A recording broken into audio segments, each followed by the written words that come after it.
world has become a very different place. Evil has been creeping in wherever it can. How did we get here? Is it too late to stop it?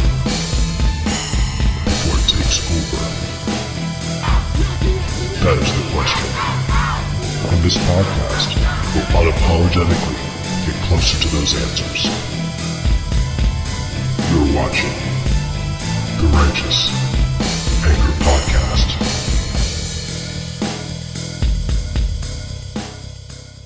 Okay, everybody, I want to go ahead and thank you for watching. This is, of course, Righteous Anger Podcast, where we deal with serious issues.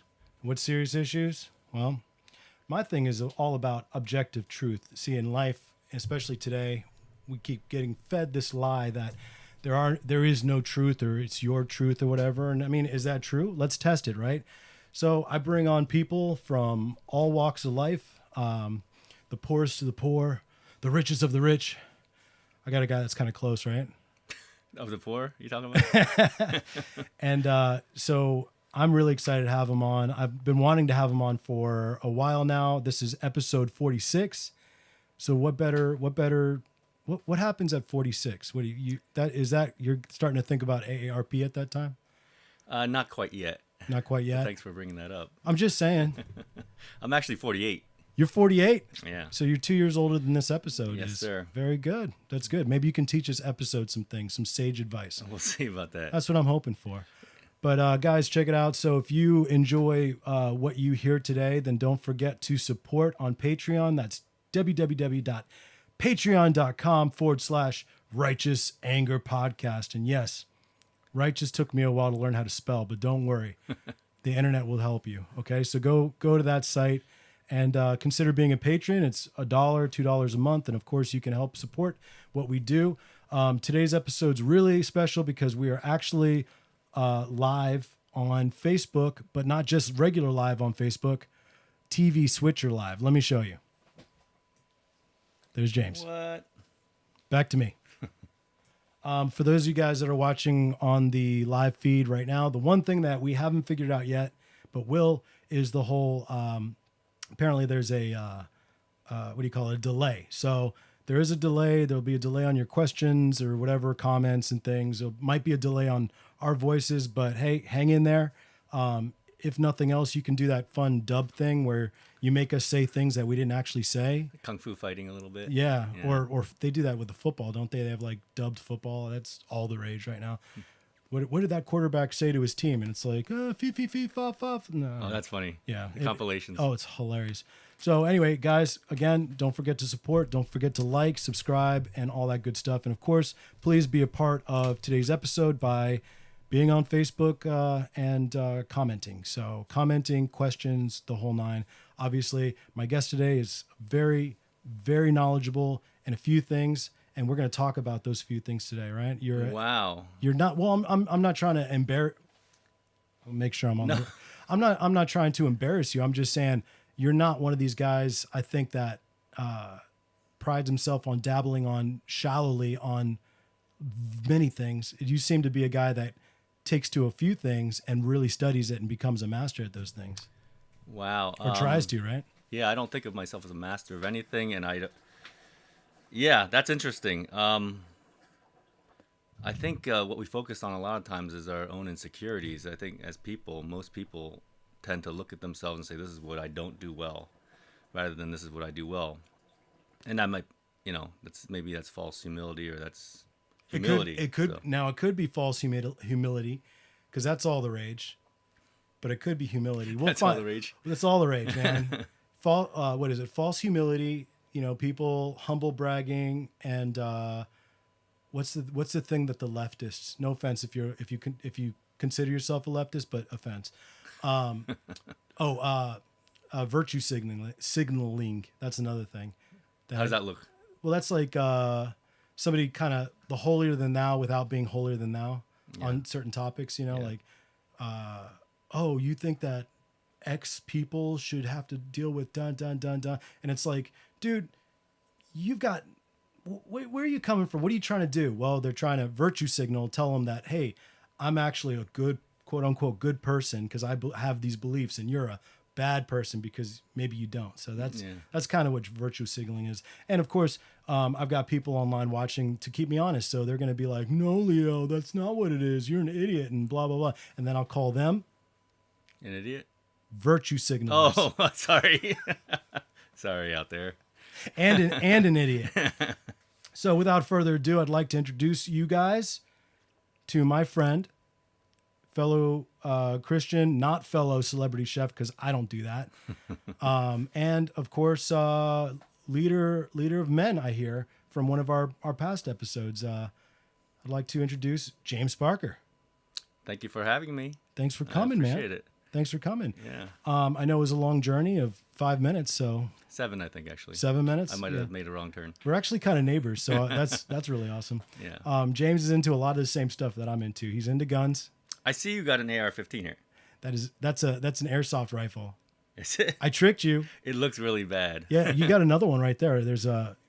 Can you grab? Behind you? Yeah, grab that right there. No, where the books are, right above the. Oh. Yeah, that's another airsoft gun. So when I'm in this room, Mm-hmm. I practice my draw. I practice my Nice. yeah. I practice all that stuff like an idiot. And I'm like, all right, just try not to ricochet into a screen, with my airsoft rifles. But Wow, that feels good. yeah, it does, right? I was almost going to bring mine, and then we could, like, switch and play with each other's guns. But I thought maybe that wouldn't be appropriate. That was my inappropriate bell for what you just said. But yeah, I would have loved that. Definitely no. Bring your guns. This is a gun zone for the most part. Just don't tell my wife. Got it. So anyway, guys, James is here, so we're gonna get right down to business. First, James, I'd like you to kind of just quick. I know you kind of had notes, you forgot them, but you don't need them. All Yeah. right, just off the top of your dome, a little bio about you. Like, what do you tell people that you first meet about you? Wow. And don't look at the screen with you on it. I'm 'cause trying not to. It's gonna make you. It's gonna make you all like not think about what you're saying. So Yes. don't do that. Yeah, there's so many stories that I have that when people say, "What's your story?" you have to really pick which category you want to take. Like, what do they actually want to know? Yeah, about what do me? you actually want to know? And there's the part about the chef, Food Network parts. That's a whole that's a whole part of my life that I feel like was a whole nother life. That could have been a whole life by itself. And then there's my testimony as a Christian and my walk there, which has been shorter, but so much has happened that could be a whole nother life too. So, and then there's parts about me that many people, probably most people, don't know, and that's Oh, really? that's All right, let's do this. Not gonna happen tonight. Oh, okay. All right. Nice try. Did you hear me? I was like, Let's get right into that stuff. all right. Well, let's see what. Watch the ratings go up. Taking notes. Let's just start with the celebrity chef thing. I know Yeah. that's the thing I kind of put as your, James Parker celebrity chef. I think that's the thing that people are gonna like on the surface kind of be interested in. Yeah. So tell us about kind of how you got into that and what you do. So I went to culinary school as a. I didn't know coming out of high school. I was 18 years old and I didn't know what I wanted to do, which is not really a big surprise for most high schoolers out there. And that's something that I think they shouldn't put on most high schoolers is like figure out what you want to do for the rest of your life. No And pressure. No, right now, right? And your mind's not even fully developed yet. So, for any high schoolers out there, I would just encourage you to just relax. You'll figure something out, and then you'll probably change it anyway down the path that life takes you. And that's what I find with most adults. They change jobs and change careers and move and do different things anyway. That's part of life's journey. So my mom suggested going to culinary school. I wanted to go in the Marines, and I think my only excuse was because I wanted to hold guns and shoot bad guys. And my mom said, "How about cooking instead?" So I went. And that was a big wah, wah, wah. No, but I did it enthusiastically, and I think I enjoyed culinary school. It was 2 years. Where'd you go? I went to Pennsylvania College of Technology.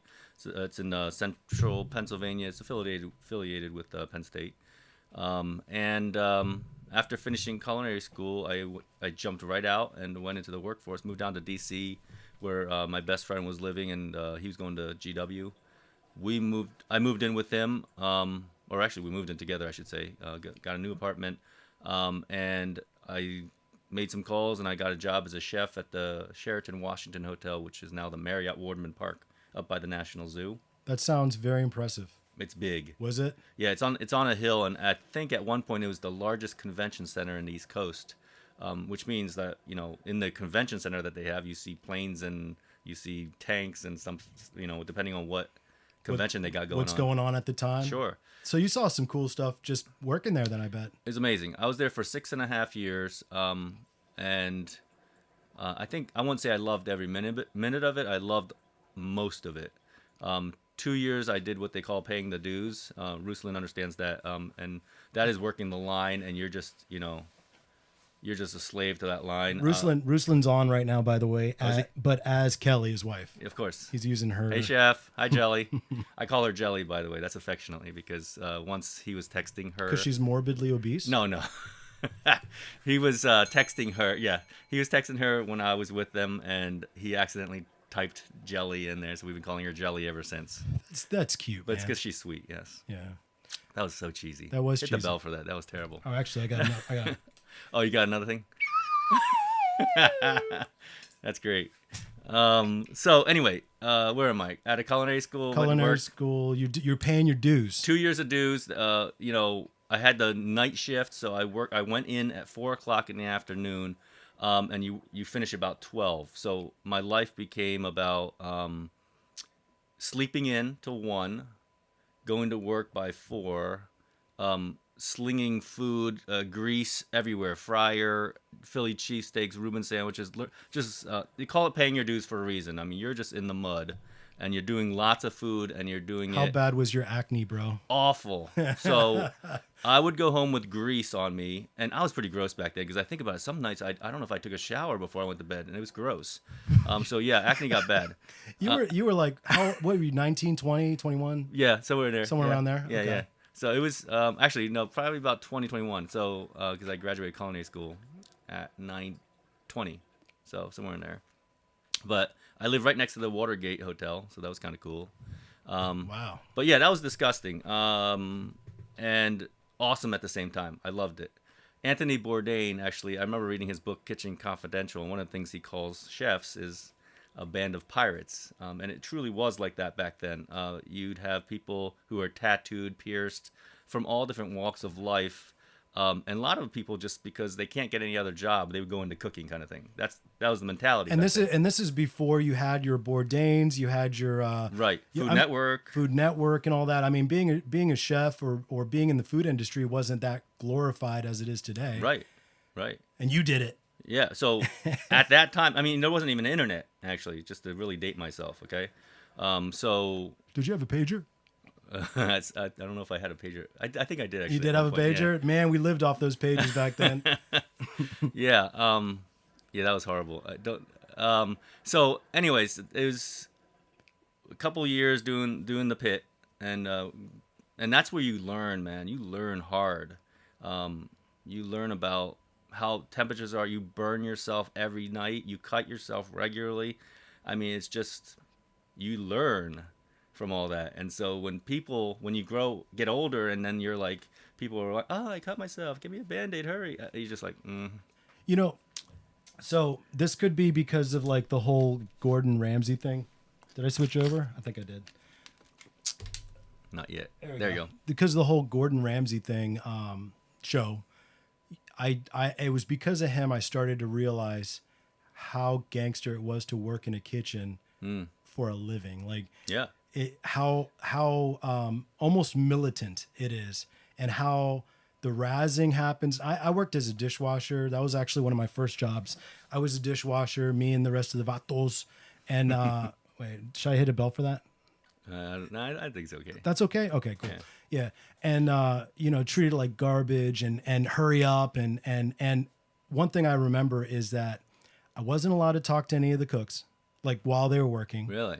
Because they were working. And they were like, it was efficiency. I worked at a really nice place called, it doesn't exist anymore, but Copeland's. And it was one of the best Cajun places in the area in Northern Virginia. And I just remember, wow, they really treat you like garbage in the food industry. Yeah. They really do. This is Yeah. not easy. Yeah, This you have isn't fun. Thick skin, man. Yeah, I mean, and as like a patron of these places, you're like, oh, I had a wonderful time. This is great, Right, you know, right. and you're taking all this stuff for granted. But then when you actually work in those ranks, it's a whole different story. And the stories that happen behind there, I mean, you've seen videos of people spitting in guacamole and all that stuff. Dude, all kinds of stuff happens back there. And I don't want to scare people from eating out, so I'm not going to, share all that. The movie Waiting and Waiting 2, I think, already happened. So I don't think you're going to scare people. Go watch that. You'll never go to a restaurant again. Well, we used to play games. Like, there was a guy, I remember when I first got in there, and we used to play this game of, like, who can mess with the other guy the most. And we'd play things like throw each other raw eggs down the line, so the line would be the pass, where you work, and there's like several of us, each one working a different station, grill, saute, whatever, and you just come out of the fridge and you just mess with people, and you like throw them a raw egg, and you'd be like, hey dude, and you whip it at him, and then he go to catch it, it splatters all over him. all Oh, over. absolutely. But you get smart now, and then you start dodging it, and it hits the wall, you just do stupid stuff like that. And even the old if you had a pocket, you'd throw a cherry tomato in there and smack him in the pocket and make it explode, and you're like, oh man. But I remember one guy, As if the job couldn't get any harder. yeah, but this is what made it fun, I think. I remember one guy who actually messed with me at one point. I can't remember what he did to me. We did stuff back and forth. But to get him back, when he left the line, I emptied his he drank Coke like religiously. I emptied his Coke and poured soy sauce in there. Dude, the dude was so thirsty when he came back, and he's like, and he had like, I watched his Adam's apple go down 3 times before he's like, and he didn't even like spit it. He just like let it drool down. Like he knew I got him. That was good. God. You might have killed that dude. The salt content. I don't know if we cared about that stuff. Oh my gosh. It was rough. It's rough. That is a great I'm going to do that to some. Hey, everybody watching this, if you know me, if we hang out, soy sauce, it's happening. Oh And you know, my but there's good sides to it too. I mean, you'd have that's where I learned how to cook a prime rib well. And I mean, I don't mean well done. I mean like good. And I'd sit there on slow nights, and you just sliver off a piece of prime rib, and you eat it with horseradish sauce, and keep slicing that thing. I mean, you could eat through a lot of prime rib. Did you end up getting kind of like chubby working as a chef back then? I had high metabolism, so I did not until probably closer to 30. Yeah, when your metabolism just quits. Like, I'm not here. And now my gut just won't go with. Not that I'm doing anything about it, but it's hard because you don't want to eat. You do want to eat. You don't want to stop eating good stuff. You know what else is the thing that I talked to Chef Roos about, because we sometimes get together and we like laugh about chef stuff, and one of the things that we always did back then was you'd go into a walk in the cooler, and when you're pissed at each other, you would go in there and you just curse each other out, yell at each other, throw punches or whatever is allowed in the cooler, and then you come back out and then you have to do your thing. James, do you realize how similar to the military this sounds? I mean, so you guys know I'm a veteran, and instead of cooler, it'd be like the bathroom. Mm-hmm. We'd go in the bathroom, close the door, and settle differences, come back out, everybody was cool again. Professional, right? That's crazy, man. I didn't know Yeah. you guys did that in the freezer. Yeah. The Jeez. difference is we have knives and everything like that, but it's We got knives too. not that we brought knives into the freezer. I mean, but that's just kind of where you did the thing, and it's also it's soundproof in the freezers and coolers, so you can go in there, you can yell as much as you want, and Is this after this was the first time was after you did that soy sauce trick on that guy? he He didn't try to kick your ass oh, after no, that? it was a regular thing. That's what I'm saying. It was funny, Oh. So what It's- kind of things would you guys fight about? That's a good question. That souffle sucked. No, How no. dare you? It could be all kinds of things. Yeah, I mean, I don't know if I want to even get into that part of it. Just one example of You might have liked one of the cocktail waitresses, and some guy told her, and Okay. or something like that. the stuff that guys usually fight about. Right. Got it. And it's just like Being slighted in front of somebody, Just maybe. dumb, right, Yeah. right. Your ego gets in the way. yeah. I bet. And what about like who are you trying to impress the most when you were working there? Oh, that's a good question. I mean, dude, you're talking about 20-something, 30 years ago. Well, any kitchen. Like when you're paying your dues, who's the person that you're like, this is the person that I really need to impress? Well, I mean, you always want to always impress your bosses. So the chefs, the sous chefs, the people in charge. I don't remember even thinking that way though. I never remember thinking, oh, I want this guy to be so proud of me or anything like that. Really? But weren't you were getting garbage from somebody? Somebody was like saying, "Hey Parker, this, I don't know, this prime rib sucks. What are you doing?" Or something, or you burn this thing, right? Like somebody Chef, you mean? Was it chef? Well, then, okay, so that first 2 years when I did the line, I mean, I don't remember looking up to my, say, sous chef that highly or thinking that they were so great I wanted to be that. And I don't know if my mentality was there. My mentality was more like cocktail waitresses. That's what I was thinking about. I'll tell you what, man. First of all, when we had Roos on the show, Yeah. he kind of explained the rock star mentality of these chefs, even back when you were, I guess the 90s, right? Or 80s. I don't know. 90s. Yes. 90s, yeah. 91 I started there, yeah. Okay, early 90s. And there wasn't a celebrity thing, but there was still a rock star mentality going on. Like, first of all, I love those hours. Those are my kind of hours. Sleep until 1, get in around 4, work. I mean, I'm not even creative until about 8, 9 o'clock at night anyway. So, I mean, that sounds good to a guy like me. Yeah. And then on top of that, maybe you're hot stuff. I mean, were you making any kind of money doing that stuff? Working a lot. I mean, it's a union property, but I was probably doing like $10 an hour starting off. That Which was good back then. Oh, sure, that's enough. Yeah. I could, and I was single, and I paid my rent, and I was fine. But I spent it right away too. I wasn't. What trying kind to of things save. were you? What kind of things were you?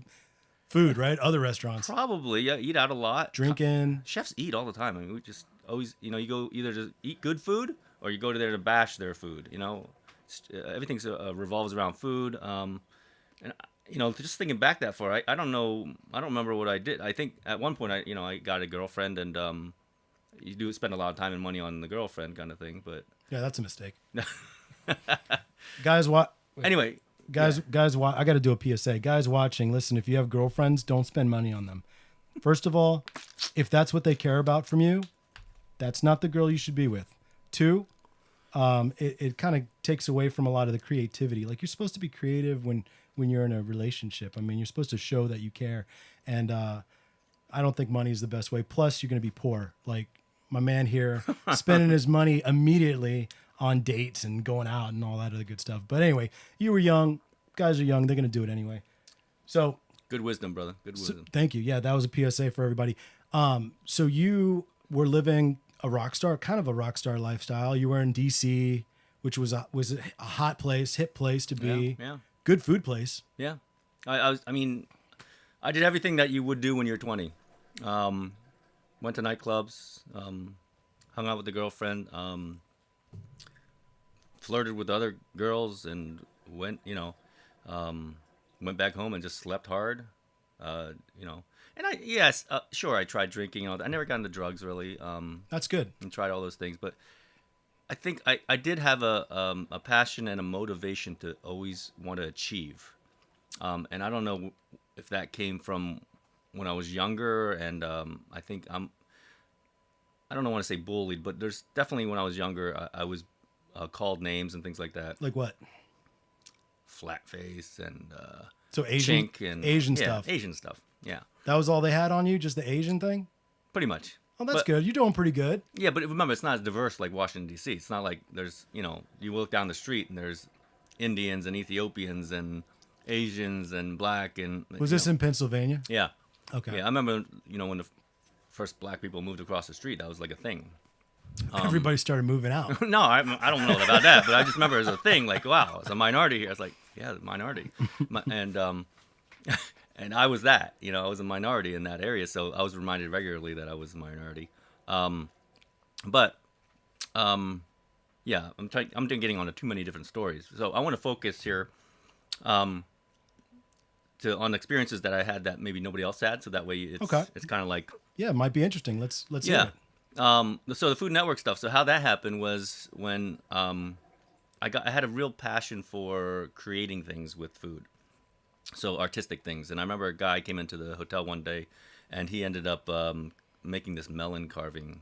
He carved something with a melon. It looks like it's a 3-inch, 2-inch blade that is narrowed down to a fine point. And it was like a homemade thing back then. And he would just take a steak knife, grind it down onto on a stone so small that it became a thin blade. It's called a bird's beak. And they would carve intricate flowers and things like that with it. And I was like, that's bad. I got to learn how to do that. So I started to try, and I didn't want to stop. And back then, there was no internet. You can't just go to YouTube and go melon carving. And now how to do it. Yeah. Right. And so I got a book, and I went into the back of the book. It was a garnishing book, and at the back it said there was these classes in Switzerland. So I ended up flying to Switzerland to learn how to garnish from a Chinese guy who spoke German. So I was there in the class. That is so random. Just watching. Yeah. Well, how old were you? Oh, that was in 2001. So whatever that comes out to math-wise. Is that before or after 9/11? I guess probably before if you're flying. Before. Oh yeah, actually that was a big moment for me. So 2001, it was in January. I took this garnishing class.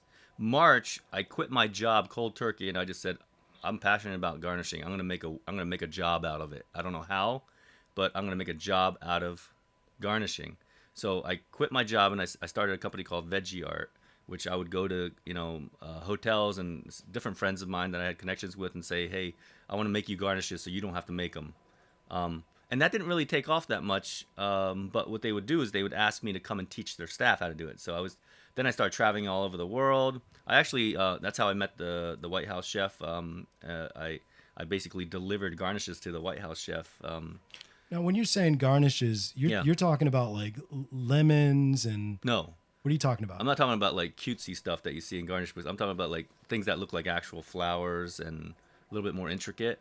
So when the Clintons left and the Bushes came in, they changed their style of service to plattered service, which I believe is Russian. So they wanted and that means that when they take the platter to the person and they take tongs and they serve each person the food off the platter. So they wanted the platters to look nice, and so they would buy garnishes from me that would serve those on those platters. Wow. So I was probably one of the only ones to be able to drive up to the White House and deliver those to them. And then in August or somewhere around there, I called I was very ballsy back then. I called the White House and I called the Washington Post. I was like, I got something you got to see. And at first he didn't want to hear it, and then finally he agreed to see me. Whoa. Let's talk about that for a second. I told you I have a lot of stories. So you called the White House. Yeah. And White House didn't want to talk to you, or? Oh, let me back up. Okay. So I wanted to work at the White House because one of the things about me is I always want to do the best of everything, right? So what's the top hotel I can work in this area? So I ended up working at the Ritz-Carlton because I thought that's the best hotel you can be in this area. I did that, and then I was like, well, I'm kind of bored of this. Now, what's the best, highest place I can go to in this area? Again, it's like, well, the White House. So I was ballsy. Yeah, that's about right. Picked up the phone, called 411. Information, and the operator picks up and says, operator, can I help you? I said, yeah, White House, can you get me to the White House? She says, hold please. And I was like, wow, this is really happening. So she directs me to the White House. The White House operator picks up and goes, White House, how may I direct your call? And I was like, I can't believe that I'm talking to the operator at the White House. That's incredible. And then just from calling 411. And then she says, yeah, how may I direct you? And I said, well, give me the kitchen, please. So the phone starts ringing. Chef picks up and says, executive chef of the White House. And I was like, I can't believe I made it this far. I didn't even know what to say at that point. So I was like, okay. I said, well, this is who I am and this is what I do. And he said, it's amazing. I'd like to interview you. Come on down. Because he was going to interview me for a job. So you would wait after this phone call, he was going to interview for a job? Yeah. Okay. Yeah. So we were actually going to talk on Friday, and it was a Monday or something.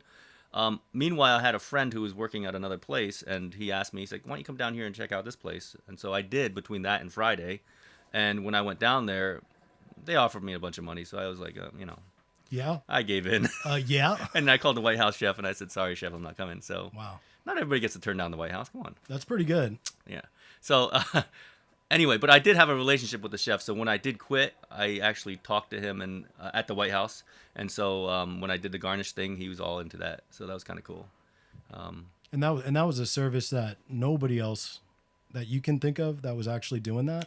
And especially after 9/11, there's not a whole lot of people doing that. I remember one time actually I was out of town and I had to make a bunch of garnishes and I gave it to my wife, and this is when my daughter was just young, and they actually made the delivery for me going down to the White House, and my daughter, her favorite color was purple at the time, and she says, you know, why are we going to the White House? I want to go to the Purple House. Yeah, so but, Kids. yeah.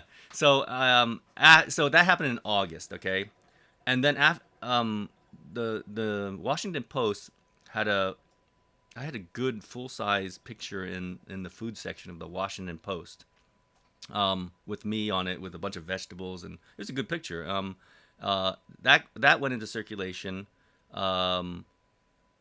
It kind of blew up. Associated Press picked up that article. Wow. It went all over the world. I got calls from everywhere. I mean, literally everywhere. And then when the Associated Press picked it up, basically that article got picked up by hundreds of newspapers all over the country. So I got calls from everywhere saying, I saw you in my local newspaper. I saw, this is before internet stuff exploded, So, yeah, I mean, well, actually, was it?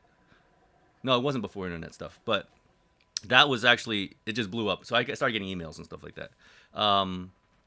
Then from that, GMA called me, Good Morning America.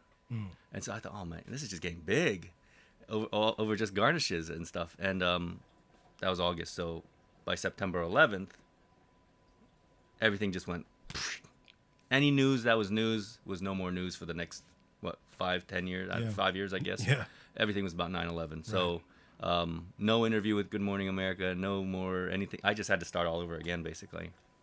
But the good thing is, a few years later, Food Network called me, and they said, and they had a competition called Challenge. And I don't know if you guys have seen that, but for you guys out there, those are competitions where you get, like, say, 4 chefs who are expert in their area. Like cake decorating one is a big one now, I guess. They build these beautiful displays, and then they have to move it to another table and hope they don't drop it. Those kind of things. Which I always thought was stupid. I'm like, why don't you just? And then I realized, oh, it's for the show. Absolutely, it is. Yeah. So that's what we did with fruit carving. So they actually had called me and they said, hey, we're thinking about putting on the show about fruit carving, and we're interested in. We just want to know more about it. So I basically for a month, kind of consulted them and told them this is what you should do. This is how what are the bad things for fruit and vegetables, temperature and heat and air and all this stuff.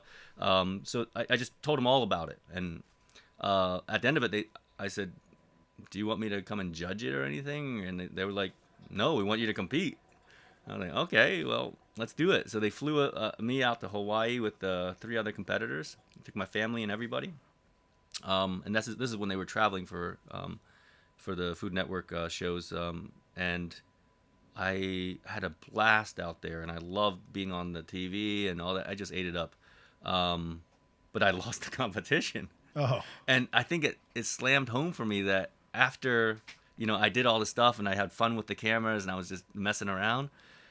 But at the end of the competition, I remember the final closing interview, and they just said, so how does it feel to have everybody, to not win? And I was like, wow, I lost.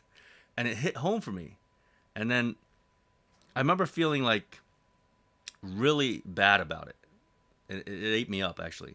So for the next 2 years, I just remember playing out every moment in my mind. How could I have done that differently? How could I have done it better? What could I have done? And then when the show actually aired, I guess it was several months, maybe a year later, I called a bunch of people to my house, about 40 people. I said, friends and stuff like that. I said, come see me. I'm going to be on TV. And when we watched it, the editing, I felt like made me look bad, which was even more embarrassing. What do you mean bad? Like bad at what you do, or just a bad person? Like a bad person. Really? Yeah. Like, okay, so for example, I was very comfortable in what I do. I think more so than other people, I had made a business out of what I do, so I felt very comfortable in what I do and what I do well. I'm also very comfortable with cameras and things like that. So that comfort, they decided to edit and translate as cockiness. And so when they, for example, I cut up some fruit, and this is something very kitchen-esque, okay? we don't always have time to take breaks. So what we would do is instead of stopping for lunch, you just cut up some fruit or whatever you have and you share it among each other, with each other to eat. So I cut up some we're out there in the sun for 8 hours and we're dying of heat, and I just cut up some fruit right there, and I asked my competitor next to me, "Do you want a piece?" He said no, like that on the camera. So they recorded that and did a close up of me going, "Hey, you want a piece of fruit?" and him going, "No," and then they edited it like you were trying to be an a-hole or something. he's so cocky that he has time to eat. Okay.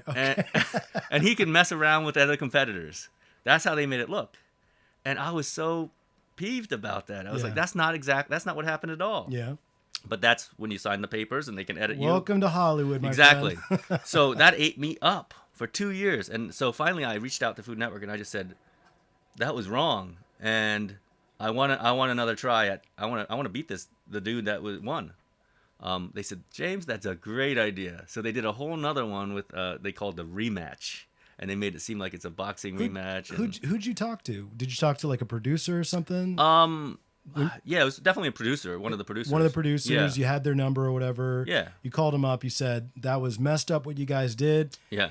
I want to redo. And you, in your mind, you were like, and this time they're going to not make me look like an a-hole. No, what I said to him was, if you're going to make me an a-hole, at least I'm going to win the $10,000 check. So Yeah. that's kind of how it went down. Yeah. Alpha. So that next one, they said that's a great idea. They set it all up. Same competitors, everything went back. And then we did it down in Florida this time. Family came out with me again. Dude, I didn't sleep for, I think, 2 days. I just went straight. I was just focused. So focused. I spent probably $3,000 of my own money just practicing making my display that I was going to make a couple times before we even went down. And that's a lot of produce. So all that research, all that time that went into it, I was determined to win it. That's it. And so when I went down there, I ended up winning it. Yay. But then they caught me on camera, bawling my eyes out because all the emotion, the exhaustion just hit me at once. And Now they made you look like a wuss. Exactly. I was like, son of a gun, here we go again. There's nothing you can do, man. So they actually had me, but that's gold for TV. So, yeah. So they were like, That's ratings. yeah. So they said, oh, we got to have this guy back. So we ended up doing another show, which is the two of us again. I think, the same two guys who won those. That was much more classy. I think I came across looking pretty good in that one, although I didn't win it. Came in second, but it was. I remember my daughter at the end. They had two of us there, and they said the two competitors, and they said, "Oh, and the winner of this competition," and they called the other guy, and my daughter just started bawling on the side, and it's like it's okay. Now I'm used to the program. I know what's gonna happen. I know how it's gonna look and all that stuff. So that one actually edited looked pretty good. I didn't feel like I came across looking bad. One of the judges actually even said that they were going to use one of my piece and some of my ideas in a new book that he was creating. Actually. Oh, very cool. Yeah. So is that something that you want to do again? You want to go back on the screen like that? That's a great question. So I've done 7 shows, and I've turned down shows every year now. Halloween Wars, those ones I think you've seen. I almost went on it. I spent about 2 weeks working on a project with them, and I said, I'm just not feeling it anymore. I don't know if because it beats you up. It's a lot of work. Production. First of all, not even just the food stuff, but the production stuff. Just to be on set and having to go through that schedule is a nightmare. People that want to become actors and whatever realize that there's nothing fun about being an actor. The fun part is the acting part, and being on camera. Mm-hmm. And that's very little. I don't know about your experience, but for actors, in dramatic pieces or comedy, whatever, very little of your time's actually acting. Most of it's sitting around waiting and, having to, my van smells like feet, or, the food sucks, craft services. It's a lot of other stuff. It's not fun. Yeah. Was it fun, the whole production stuff, like the not being on camera part? Was that fun? Yeah, I think I was really excited about anytime I was on set. I was excited about it. So I had the energy for it. But because it's so emotionally exhausting, let me tell you what I'm talking about. Like, if you watch Rachel Ray or any of these shows, I have so much respect for them in the sense that if they have a film day that they're filming for 12 hours, they have to have the same smile that they have in the beginning at the end, even right. if you're finishing at 12 o'clock at night. That's right. You're smiling like you're happy and you're loving what you're doing. And that takes emotional energy. I mean, it just drains you. So, yeah, all these competitions, all these things, that sense of reality TV is actually real. It's emotionally draining. And the questions they ask, I remember even why I cried at that point. After I won that, and after I spent 2 days being up, and all the money that went into it, and all the travel, and all the energy, and all the 2 years of emotional, I won another chance kind of thing, that all piled up into one moment where the producer asked me in an interview, "So, are you happy?" And I remember him asking me that, and I said, and I just broke down and cried. Because I was like, I don't even know if I feel like a relief. It wasn't happiness. It was Yes. a relief of Yes. just let all that emotion that I carried for years since that first competition Yeah. out. And it just came out on camera, and they loved it. And it was gold. And I knew they were going to use it. Of course. Of course they were. You should, as you were crying, you're probably like, No.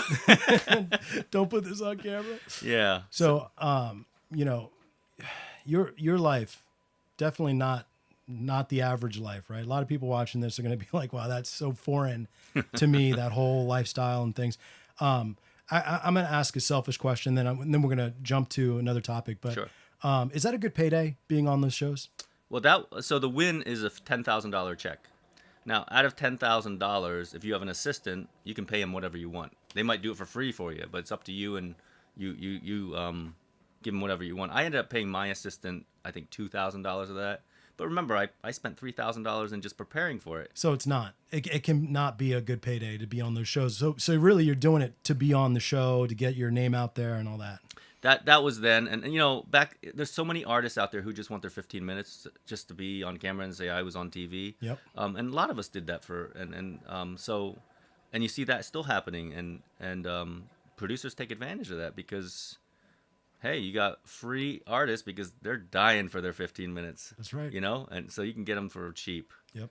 You know, so Okay, so there you go, guys. If you want to be in that world, maybe it's not a payday, but you'll get the notoriety. You'll get footage of you crying on camera and cursing out people and whatever else you do. Yeah. Nothing is sacred. Sorry. So let me ask you this, okay? Mm-hmm. So we got that great stories, and thank you for that. Yeah. Now let's talk about, why did you become a Christian? Ooh. Like, why did you do that? Ooh. Especially in today's world where it's Yeah. like you don't need religion, like what was your reason for going, and being that? And here I got to tread carefully because there's stuff that's private obviously, and there's stuff that my wife and I's story is our story, right? And so I got to be respectful to her. So we came to a place in our marriage where we were having a really tough time. I mean, the word divorce came up.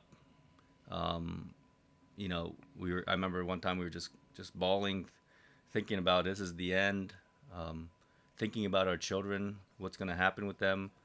Now we're just another statistic there in the divorce arena. And I remember it was a rock bottom for me. It was a terrible moment, and I just remember saying, this just sucks to be here. It sucks. Life sucks. Life sucks. Yeah. And that's because, and I look back on it and I'm thinking, that's because I lived this selfish lifestyle of, like I said, chasing cocktail waitresses back in the day, and just always, I need fame. Now I need money. Now I need something, always, because that's what's going to make me happy.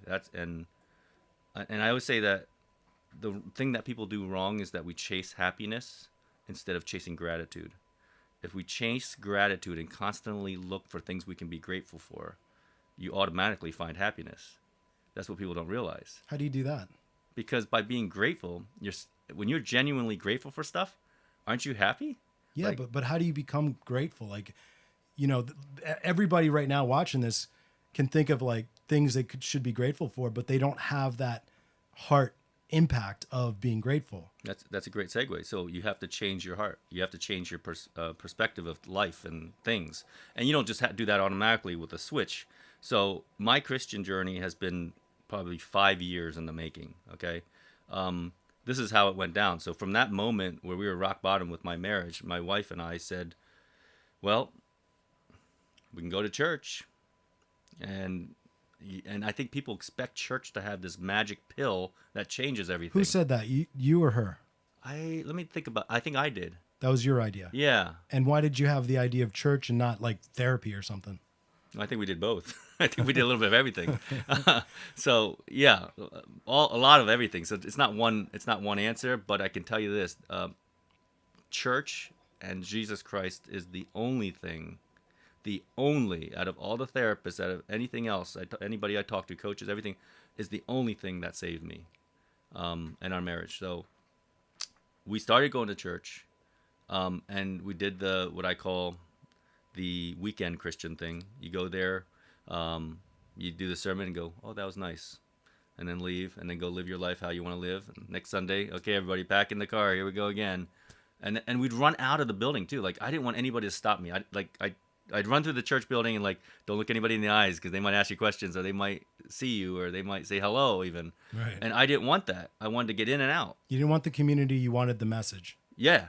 Okay. But I didn't even know what, I was doing it all wrong though. So I came in and out, and then I said to my wife at one point, I said, it's not that we're better, but I feel like we're on the right track. What if we went a step further? What if we took it and went all in a little bit with it? So we joined the life group. Now, for all those out there who don't know what life group is, in church you have smaller groups that you have other couples, other families, whatever, that you meet together on a regular basis, and you do social things, and you have Bible studies, and it's just what they call doing life together. So you might help each other move. You might, your kids play together, and you have barbecues together, all that kind of stuff. So we joined the life group, and our executive minister actually at the church, he was the leader of that group, and you were in my group too. That's right. And that's where we met. That life group changed my life, because then I saw how other Christian people were living. I saw other people had the same problems I did, and then you started being in community. One of the problems we have today is that people go into exclusion, where they just stay by themselves in a room and play video games, or go to their Netflix and watch that for hours, and that's their escape. You shouldn't be escaping life. You should be facing it head on. And so with that reality, then I ended up getting baptized in that group, and I committed to, and by committed, I don't mean like I just said the words. I meant my heart changed to, I want to lead my family to a better life, and to an eternal life. Actually, lead my family, not wait for my family to become it. Lead them through it. So when I decided to get baptized, that changed my life right there. And so we kept continuing with the church. And I found that the more church I did, so not just church as in church building on the weekends, I'm saying church as in like community of people that believe the same thing. We started doing that more often throughout the week. So now more of my life became this community. So I started my own what they call men's group, where I invited other men who struggling through the same things I went through and different things like that. We meet every Monday, and we talk things out about life, and then we try to encourage each other to be better. Now, what are some of the men's group? So important, so important in today's world, because men are a hated thing now. You know what I mean? Like, Yeah. like toxic masculinity, alpha male versus beta male. The conversation is that men, especially white Christian men, you're not a white Christian man, but you're at least two of those, Right. are hated in our society, even though they don't say they hate them. They do hate them by what they think of whatever wisdom that you may have, whatever your opinion might be. It's not valid in today's, in our political socio world, right? Yeah. Obviously, it's not popular what you've become in today's world. You leading men into that world, that's not popular either. And I don't know how much you're talking to people outside of the church family, the church group, the community there. I don't know what kind of backlash you're getting. I don't know any of that stuff. But when you have these guys come together, what is it that you're trying to achieve? What are the things that you guys talk through, or like what's the point of the group, and what are some of the issues? Well, first of all, you're raising my righteous anger a little bit here. If you think of popular, and if you have a buzzer here, I could say, you know, popular can kiss my, you know, ding ding, because popular is what got me into the place where I was at in the first place. Popularity is Hollywood, what they try to sell you in the movies. Right. True love is meeting a girl, sleeping with her, maybe get married, start having kids and all that, and then get the house and all that. So I did all that. It doesn't work. Okay? Popular doesn't pay off. Doesn't make you happy. Doesn't make you content. And that makes me angry because they still continue to peddle it like it does. It's BS. So here's what I find, okay, and this is through the experience I find. The feminist movement, and I'm going to get in trouble for some of this, I'm sure, but I rang the bell, okay? So all you trolls can eat it. yeah, there has to be an understanding, okay? And people don't, I think they automatically assume and label you as something. So you just mentioned white Christian males, gun-toting, you know, pro-life. Hates gays. Hates gays. All that. Hates women. Yeah, exactly. And that's not the case at all. I have 2 girls. I love my wife. I love my 2 girls, you know? So absolutely wrong. In fact, the way I think is that I would die for my wife and for my kids. And then I talked about this actually last Sunday when I was on stage, or Father's Day when I was on stage, is that guys won't pick up their socks for their wife, but they say they will die for her, and I call BS on that. That's popular men. And this is, I'm sorry, I'm getting off track. So the guys that we've created as a society, because of feminists, that believe that women should be stronger and better and bigger, which I'm all for it. I'm all for being strong, confident women. Okay, right there. Quote me on that. In fact, you and I are probably more attracted to women like that anyway. Sure, and I'm all for it. There's this idea out there that Christian men want women to be beat down or subservient, and this is a whole nother message though. But that's not the case at all. Okay, what we're just doing is we're calling men to be leaders again, because we believe that that's how God created us to be. It doesn't mean a woman can't lead and do things too. What it means is, though, that the man takes that role and takes responsibility. Now, there's a lot that comes with that responsibility, but what happens is that the feminist movement has caused men to be like, well, I can't, if I lead and I'm strong, I'm putting the woman down. Right. And that's not the case. But the feminist movement is saying, well, men and women should be stronger, and men you need to put down. So what do we have now? We have a culture of men who are still stuck in adolescence, and they are useless, working like men. Right. They go to jobs, let's say. Then they come home and they stick themselves in a basement and play video games all night. Right. Avoid having to take lead. Exactly. Make decisions at all. Now, what do you think a man is? What is a man? Goodness gracious. Well, let me just finish that thought real quick. There's, with that, our society has created now what they call man caves. They even have a thing now called diva dens. I was like, I don't even know what they do in a diva den. That's new to me. I never heard of that. I heard it on HGTV. So, of course you did. But man caves, I was like, okay, wait a minute. What is a man cave? It's like, it's a place where a guy can go and escape from everyone else, watch his sports, play his video games, hold his guns, polish his motorcycles, whatever you do in your man cave. It's basically saying, I deserve this, so everybody else stay out, and I'm going to do my thing. It's kind of being selfish, isn't it? It's totally being selfish, and it's separating you from your family. The devil is a genius. I'm going to tell you this right here, guys. The smartest thing the devil has ever done is convince the world that he's not real. If you look at, there's a school shooting or anything that happens in the world, people will blame God. and they will blame Republicans, and they'll blame Democrats, and they'll blame each other. They'll blame police officers. They'll blame blacks and whites, and they'll blame everybody. But they never say the devil put that in that guy's mind and made him do that. And then he went and hid around the corner like a shady snake. And I'm calling him out right now because he's out there and he's as real as God is to me. Because if you believe in God the way I do, then you believe the devil is just as real. Me saying that, I believe I have a target on my back not with people, but with the devil. Right. And that's, that's something I got to deal with too. Yeah.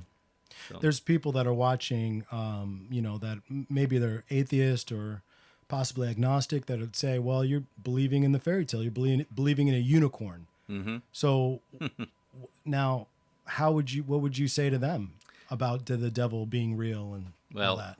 Look, my Christian journey wasn't just about, okay, I watched the Passion of the Christ and now I believe. Okay, it was, I spent time in books. I read, I prayed, I learned.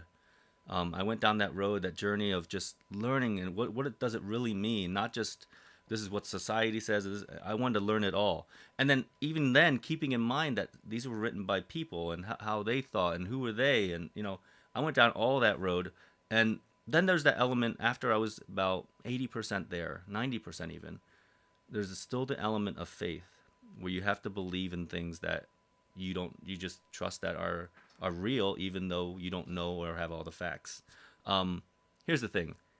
At the end of the day, I'm a better man believing in this than I am without it.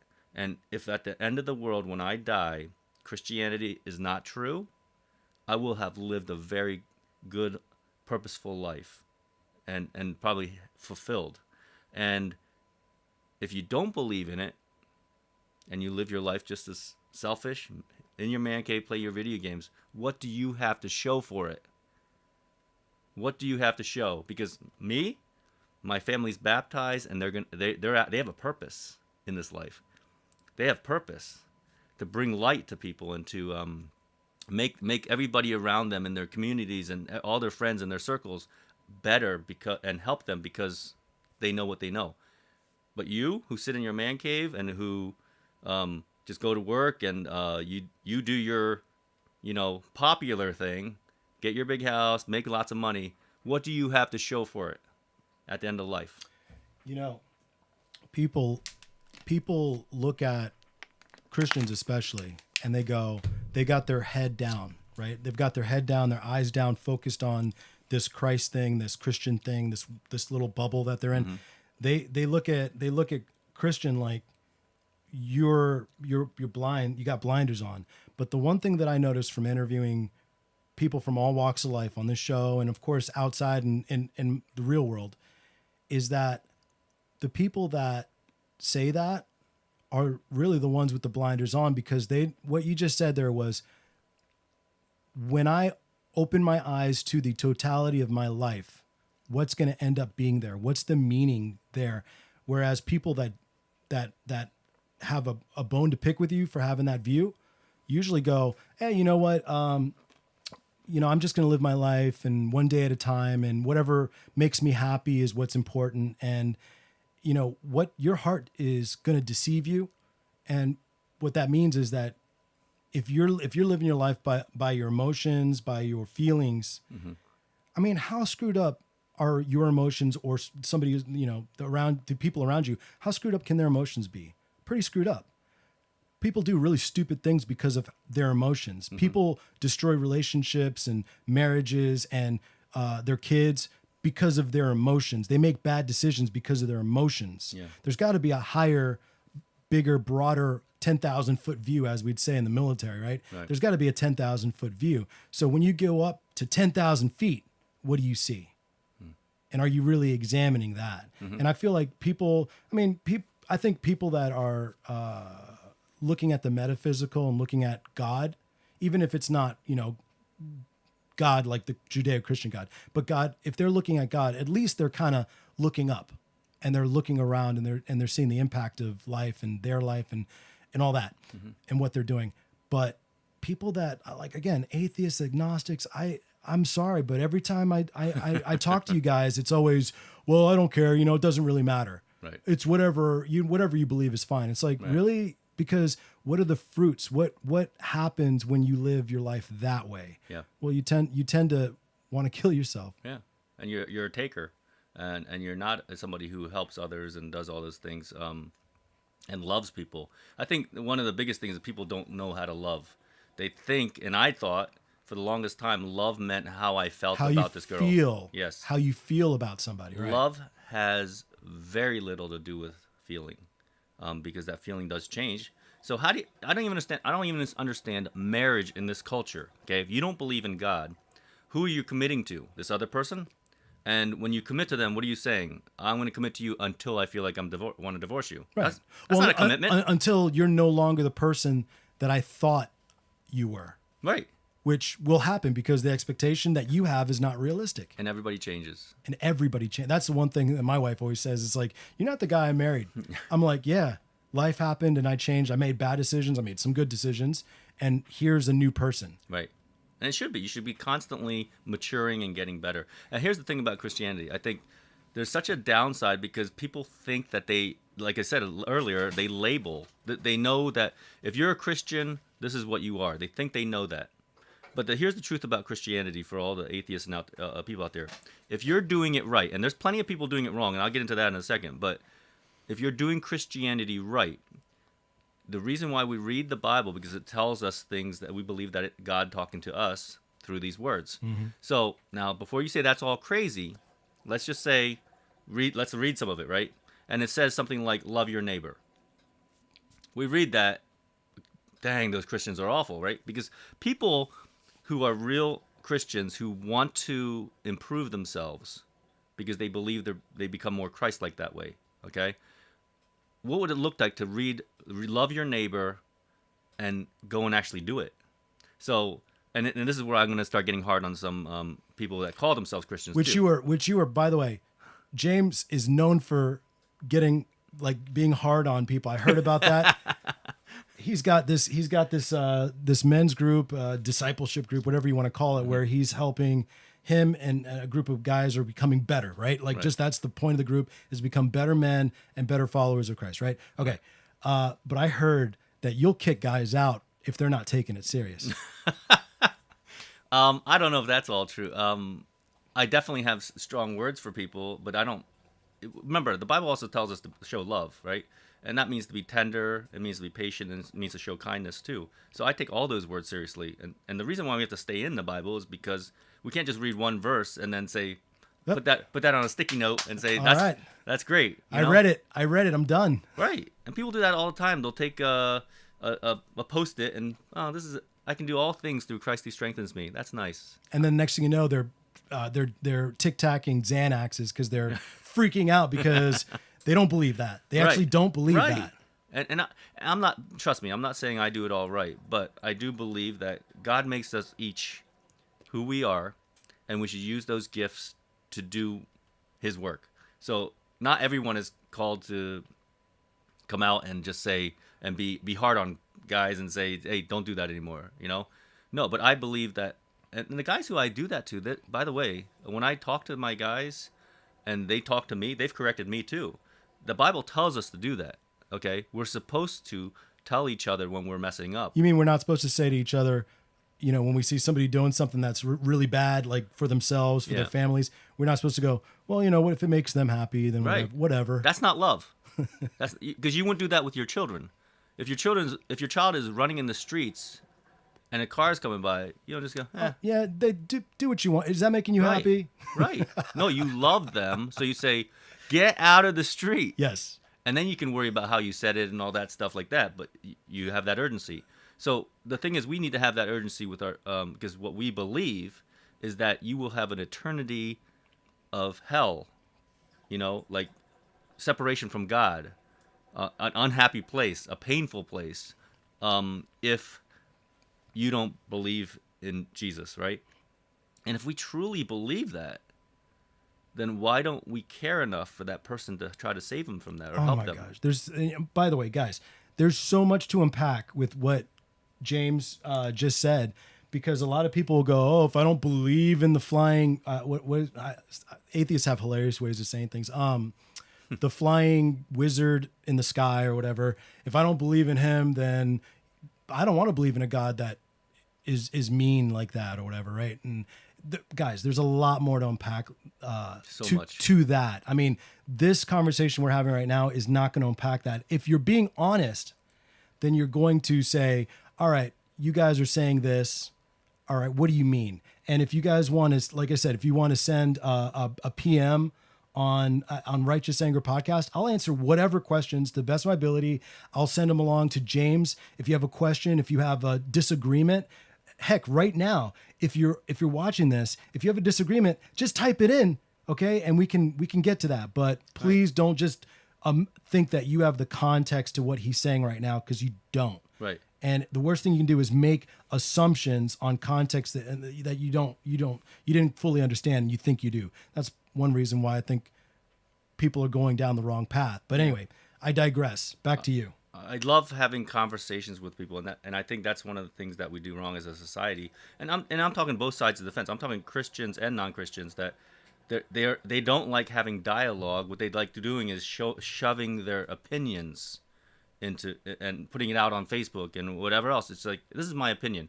Well, why does your opinion matter? Because yours is based on your own experiences and what you think you know and what you heard from other people. Right. You don't know, and it's the same for my Christian walk. I get it. I get that I don't have all the answers, and I get that this worked for me, but you think it doesn't work for you. I get all that, but I'm saying I'm willing to have the conversation with you. I'm not going to try to convince you. I'm just telling you my story. This is what worked for me. And this is what I see in the world from looking at it. But with that being said, I'm open to listening and hearing. Right. Right. Exactly. And again, with this podcast, right? For instance, Eric Herman just helped me out. Eric Herman's actually, he's got his own show, The Nondescript Atheist. It's on Fairfax TV, I think. He said Flying Spaghetti Monster, or FSM. Yeah, there you go. See, so yeah, atheists have different cool names for God, but the thing that I hate, okay, is when people shut down their minds. When they go, you know what? I heard a buzzword that I don't like, and now I'm not going to listen to you anymore. That's the worst possible thing you can do. Keep the dialogue open. Now, what do you think about this? Okay. Do you believe that everybody is going to accept and be saved? Do you think everybody's going to accept what Jesus is offering? Oh, absolutely not. 100% not. In fact, this is where I'm going to get into lay onto Christians a little bit. And I can lay into you because I'm one and I've been there and I'm yelling at myself too. Okay, so don't get your panties in a bunch. Do you have to ring a bell for that? No, I think that was clean. We're good. That was clean. Okay, so here's the thing. I believe that and it's been a revelation for me. Like, and no pun intended. I was really surprised that when I heard about hell, and I would read the Bible about these, like Matthew 7:21, and it's the old Lord, and many will say Lord, Lord, and they end up going to hell because they thought they were Christians. They thought they believed, and the more I read this kind of stuff and talking about the vine and the branches and some are cut off and all this, as I read that stuff, the more I realize that I think the Bible is talking to Christians about hell, not so much non-believers. Right. And it's because when you look at our Christian community, and the reason why sometimes we look bad, it's because there's a lot of people who claim and take on the name of Christian, but they live the life of non-Christian. Okay. Hypocrites. And here's the thing about hypocrites. I want to make sure I make this clear. Hypocrisy is the number one reason why people don't want to become Christians or the church or go to church. Wrong. That's number 2 reason. What was number 1? Number 1 reason is people don't want to live that life. They don't want to surrender themselves to someone else besides themselves. Okay, well, that could be argued, but okay, all right. But hypocrisy is a big one, and here's the thing: you're not a hypocrite because you're a Christian, people. You're a hypocrite because you're a human. Okay? How many of you have said, I got to lose weight, I got to eat better, and tell your kids to stop eating candy and stop watching Netflix or whatever. Right. And you do the same thing. You're a hypocrite. You're telling them to do something that Right. you yourself are not Right. doing. The difference is that Christians who tried, they're going to constantly mess up, but they're trying. They're not saying, Christians aren't saying they're better and then doing worse. They're naturally human. So they end up messing up. So you're saying hypocrisy really is you putting on the airs as though you're following the path, not following the path, telling other people to follow the path, and you yourself are willfully not following the path. Not just because of your human frailty, not just because you make mistakes, but you're like, you know what? I'm going to say this, but I really don't believe in doing that myself. Well, it doesn't. My point is that at the end of the day, no matter what you do hypocritical as a Christian, you're not doing it because you're a Christian. I'm saying that you're a hypocrite because you're a human. Oh, I see. And Okay. human beings are completely hypocritical all the time. So when a hypocrite becomes a Christian, of course they're a hypocrite because they already were. And that's my point, is that you can't use the argument that a Christian is hypocritical. Oh, okay. I see where you're going now. All right. I'm with you now. Yeah. Yeah. So that whenever anybody says, "Oh, Christians are hypocritical," it's like, yeah, and so is everyone else. Exactly. Got it. That's all it is. Got it. And so it's a terrible argument, is what I'm saying. Right. And there are plenty of hypocritical Christians, including myself. Right. I mean, look, I want to tell my girls, hey, do this, do that, right? I don't always do that stuff. It's not because I don't want to or I don't know that's right, because I'm human. I have emotions. I mess up. It's the world is ugly that way. We're messy. And that's the whole point of, like, just to boil down the whole the quote unquote good news, right? What was the good news? They call it the good news. You hear that all the time, and you're just like, oh, good news. That sounds. I always thought that sounded kind of lame, but this is why it's called the good news, because we're human, and I don't think anybody's going to disagree with the fact that human beings are fallible creatures. Mm-hmm. We make mistakes, or we willfully do wrong. We just do. And no person, because of that, can get themselves to perfection, which is God, right? So how do you get, if you're an imperfect creature and God is perfect, and imperfection can't happen in the same space, it's logically impossible for imperfection and perfection to be in the same space. How do you bridge that gap? How are you able to do that? Well, Jesus is the reason. And that's the logical sort of algorithm or whatever of what the good news is. It's Jesus is perfect. If he's perfect, and if he says, switch with me, now you can become perfect. Ergo, you can actually be in communion with God. You can be with God. Right. So people hear, oh, the good news, a lot of flowery good stuff, da-da-da-da. No, it's an algorithm. It's an equation that's logical, and it makes sense. Yeah. But, So, and here comes down to, let me just throw this out there. Go ahead, Eric. Who? Eric Herman. He's the nondescript atheist. He's been very thanks for being on the podcast, man, keeping us honest in here. I can't wait to go back and read all those comments. But this is why I believe in Jesus, okay? When you go back into history, right? If you look at Alexander the Great, we ended up, we believe he existed. We believe he conquered certain things. We believe he did this and that, and we seem to know all about him. They didn't even write the history of Alexander the Great till what, like 400 years later, yeah, after him. Right, yeah. And you go back through history, ancient Same with history, Caesar, same Caesars, with- all those. yeah. We take it as gold, and it's in our history books. Right. But when it comes to biblical things, what Jesus said, what Jesus did, all these things, Oh, the whole thing's fake. the whole thing's fake. It was written by men, therefore we can't believe it. But they have manuscripts that go to almost 30 years after Jesus' death. Which means that the people that were there were still living. They were witnesses, eyewitnesses. Eyewitness account, yeah. And that's what but I don't want to believe. That's crazy. You know what? But even Muslims and people who are not Christian still believe that Jesus performed miracles and did these things. Like what they call him a prophet. But Well, I'll tell you from the anthropology and archaeology world, which again, you guys been watching, you know, I'm an anthropologist. I studied archaeology. There's no refutation, even in a world of, got to remember to. Oh, I don't think I switched to you. In a world, whoops, they were looking at me while you were talking. In a world of atheists, I mean, literally, most of that world, the anthropological, archaeological world, most of it is atheist. They will not refute the fact that A, Jesus was around, B, there were eyewitnesses to something. So it's not even an argumentation of, it's not an argument of, did people Did he actually, exist? did he exist? Yeah. And do people believe this happened? No, we know people believe this happened and he did exist. Right.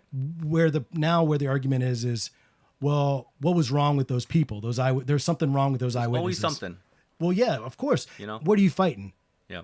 Really, I mean, people will say, I'm fighting the fact that that is not of the natural world. Okay, great. Neither is language. Yeah. Language is metaphysical. How much does language weigh? Yeah. Can you measure language? Yeah. Not really, because the words that I'm speaking, if I go, you can measure that. Mm-hmm. You can use, audio meters and all that. You can study the sounds, but the fact that I'm saying stuff that you guys are taking and interpreting is metaphysical. It doesn't happen in the physical world. It happens in another realm. You know what I mean? But my thing is, and you might want to switch back Oh, because thank you. I'm so good looking. Yeah, of course. You, I find it amazing though. It's like, why does someone who doesn't believe in Christ care so much that you believe in Christ? Why do you care so much if you don't care? Right. I don't understand that. Right. I care for anybody who doesn't believe because I care for your soul and I want you to not suffer for the rest of eternity as I believe. Now, you might think that's crazy, but at least I care. I care for you, but... Ooh, fire. That happens at least once an episode. Oh my gosh. Okay. So that's the point I don't understand is like, I care for you. That's why I want to share this message with you. And I want you to get to know God and have a purposeful, meaningful life. Okay. That's what I want for you. Is that so bad? But I don't Let's understand stop jamming it down our throats. We don't want that life. How can you say, and here's the thing, it goes back to jamming things down your throat. If you look at any television show now, any movie, okay, what do we have there? There's the homosexual best friend. There's the homosexual here. They're jamming it down people's throats. Now, I'm not saying I'm against homosexuals and all that stuff. I'm not even getting into that topic because I have many friends out there who are homosexual and we love them dearly. But you're saying that that's a worldview that's being thrown Right. down your throat. Now, and what you're arguing right now, I love this topic. It's the topic of neutrality. People say, oh, no, I'm neutral. Yeah. You're not neutral. Right. There's no such thing as neutrality. You believe, because the things that you're talking about, there's no neutral basis. It's either you believe this or you believe that. It's really cut and dry. People say this is a pluralistic worldview. There's no such thing as truth, objective reality. There's no such thing. And it's like, okay, first of all, philosophically and logically, what you just said doesn't make sense. Because I can nail you down to having you say there's no objective reality, there's no objective truth. Is that true? And then you have to say yes or no. So if you just said no, that means I don't have to listen to anything you say because everything you say is a lie. If you say yes, then you just refuted what you just said. There is no objective truth. Is the fact that there's no objective truth true? Oh man, it's getting late. Sorry, yeah. Let me ask you a couple of questions. Yeah, no, I don't mind answering questions. When you get too deep and it's this late, I'm more of a I hear you. morning person now. I don't know why. I told you, man. Around 8 p.m., I start going nuts. All right, let me ask you a few questions, okay? Yeah, and yeah. it is going to require some thought, Sure. but don't feel bad if you feel like you did a bad job. We'll just have you on the show again. Okay. All right. First question: what is a man? And besides plumbing. Yeah. I know that man is not what society's made him to be now. I believe that a man was created by God to be strong, to lead his family, and to be watchful. And I believe that's 1 Corinthians 13. We're supposed to be, well, first of all, more than we are. Okay, I think we get carried away with how we feel, and we say, well, I'm tired. I feel like I deserve this, so I'm gonna get it. I want my toys. All the things that we've become is just, it's adolescent. The Bible also tells us that when I was a child, I did all these things as a child. Now I'm grown up, and I throw away the things of children. Exactly, I throw those things away, and the problem is we haven't. And I'm just as guilty too. I've played video games plenty, and I've done all these things. There's nothing wrong with that stuff, but there's something that has to replace what the video games are doing. Yep. Which is what? Well, let me finish saying that. It's like, if there's nothing wrong with video games, there's nothing wrong with binge watching Netflix. Okay. What there is wrong with is that, well, first of all, if you take those hours, and I thought about this, I said, if I pay an hour of Candy Crush every night, nothing wrong with that, and it's a great release, and I could just, kind of be casual and release my stress a little bit, just go into a place where I don't have to think. So I play an hour of Candy Crush every night, 365. Okay, I just spent 365 hours a year. Now that's on the minimum side, because most people play hours and hours. Right. And if you think about binge watching a Netflix show, that could be days.